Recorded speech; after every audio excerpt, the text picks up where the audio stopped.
Let's start there with, that breaking out of Facebook and Instagram. So if we're starting with this idea of building something that's really meaningful to people, it seems like a lot of these brands are still starting with Facebook and Instagram.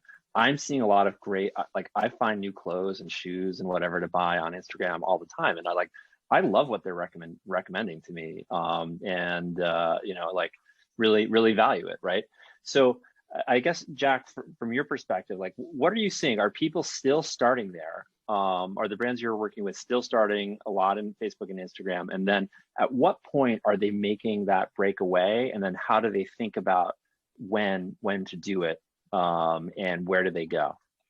I think that's the fundamental question. And basically, I think with Facebook, the idea here is that it's still the king. I think in the digital perspective, you have all these things like iOS 14 and all these scary things that are coming through, right? And it's always been inevitable.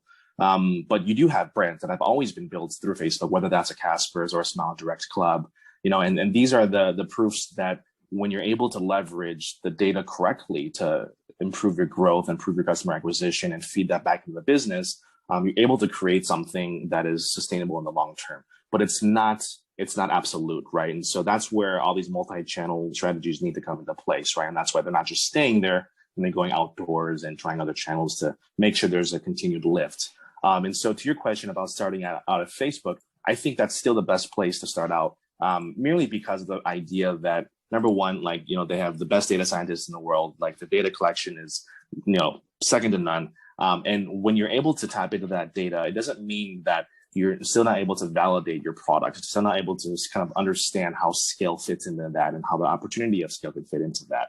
And so Facebook, I think from a cash flow, investment and efficiency perspective, I still think Facebook's the best way to validate core ideas very quickly and very iteratively, for you to understand how you can start developing better messaging, better creative, and ultimately how you can use those insights to go on to other channels, right?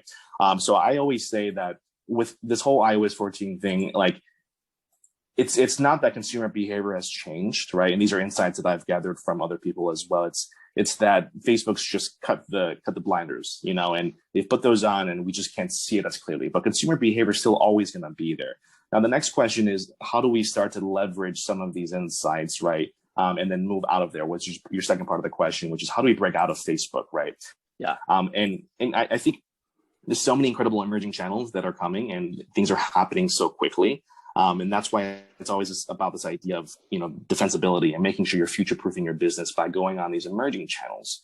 What's the next one ring out if we're looking at it in concentric circles, right? And that's got to be TikTok. That's got to be Snapchat, and LinkedIn if you're a B2B company. But TikTok, it's got quite a large channel efficiency, and it's only going to get better and better in their ad platform. The barrier of entry to reap some of these benefits in customer acquisition ultimately is going to be the native elements of how you make your creative to fit that channel, right? And then two, how do you test that continuously?